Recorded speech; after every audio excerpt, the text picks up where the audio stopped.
Thank you.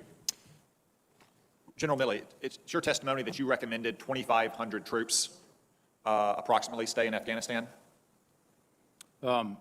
As I've said many times before this committee and other committees, I don't share my personal recommendations to the President, but I can tell you my personal opinion and my assessment if that's what you want. Yes, please. Yes, my assessment was back in the fall of 20, and it remained consistent throughout, that we should keep a steady state of 2,500, and it could bounce up to 3,500, maybe something like that, in order to move toward a negotiated, gated solution. Did you ever present that assessment personally to President Biden? I don't discuss exactly what my conversations are with the sitting president in the Oval Office, but I can tell you what my personal opinion was, and I'm always candid. General McKenzie, do you share that assessment? Senator, I do share that assessment. Did you ever present that opinion personally to President Biden? Again, I'm not going to be able to comment on those executive discussions. Did General Miller ever present that opinion personally to President Biden?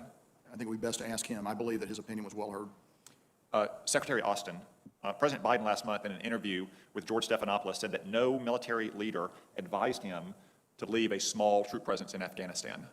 Is that true?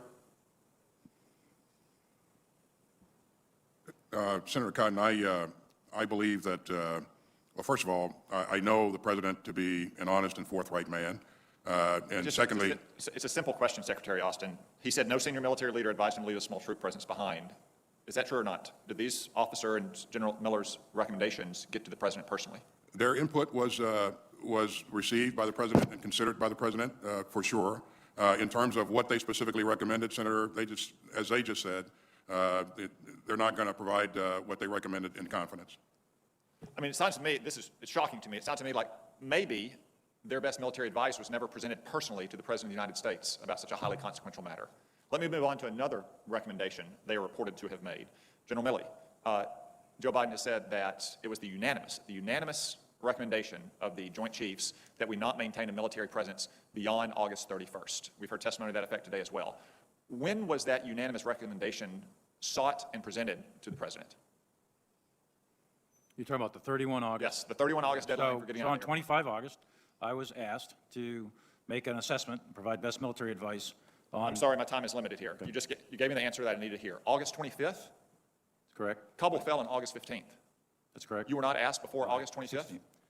On August 25th, I was asked to provide best military assessment as whether we should keep military forces past the 31st. Secretary Austin, was anybody asked before August 25th if we should keep troops at the Kabul airport? This is the President tasked us to provide an assessment on whether or not we should extend our presence beyond August 31st. And as General Milley just said, that assessment was made. We tasked him to make that assessment on the 25th, and he came back and provided his best military advice. Secretary, Kabul fell on August 15th. It was clear that we had thousands of Americans. It was clear to members of this committee who were getting phone calls that we had thousands of Americans in Afghanistan behind Taliban lines on August 15th. And it took 10 days to ask these general officers if we should extend our presence. I suspect the answer might be a little different if you were asking them 16 days out, not 5 days out. Again, my time is limited. I want to move on to another matter. President Biden's botched evacuation screwed things up coming and going as it relates to Afghan evacuees. We left behind thousands of Afghans who served us alongside of us, who were vetted and approved to come here. We brought out thousands who really have no particular connection, about whom we know nothing, and cannot be effectively vetted. You now have female troops who have been assaulted. You have Afghan evacuees committing sex crimes at Fort McCoy. What are we to make of this? What steps are we taking to ensure that thousands of Afghans about whom we know nothing are not going to be a menace to our troops at our military bases and to the communities into which they're about to be released? Well, Senator, I'm certainly aware of the allegations, and I take the allegations very seriously. And I can assure you that our commanders at our bases have what they need to be able to protect our troops and our families that work and live at those bases. And I'm in contact with General Van Hert, the NORTHCOM commander, who has overall responsibility for the operation on a routine basis. And this is an area that he remains cited on.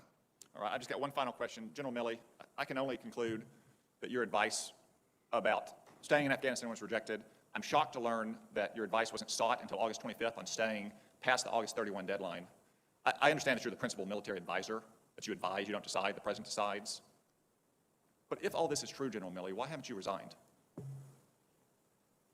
Senator, as a senior military officer, resigning is a really serious thing. It's a political act if I'm resigning in protest. My job is to provide advice. My statutory responsibility is to provide legal advice or best military advice to the President, and that's my legal requirement. That's what the law is.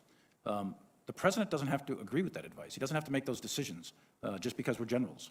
And it would be an incredible act of political defiance for a commissioned officer to just resign because my advice is not taken. This country doesn't want generals figuring out what orders we are going to accept and do or not. That's not our job. The principle of civilian control of the military is absolute. It's critical to this republic. In addition to that, just from a personal standpoint, my dad didn't get a choice to resign at Iwo Jima. And those kids that are at Abbey Gate, they don't get a choice to resign. And I'm not going to turn my back on them. I'm not going to resign. They can't resign, so I'm not going to resign. There's no way. If the orders are illegal, we're in a different place. But if the orders are legal from civilian authority, I intend to carry them out.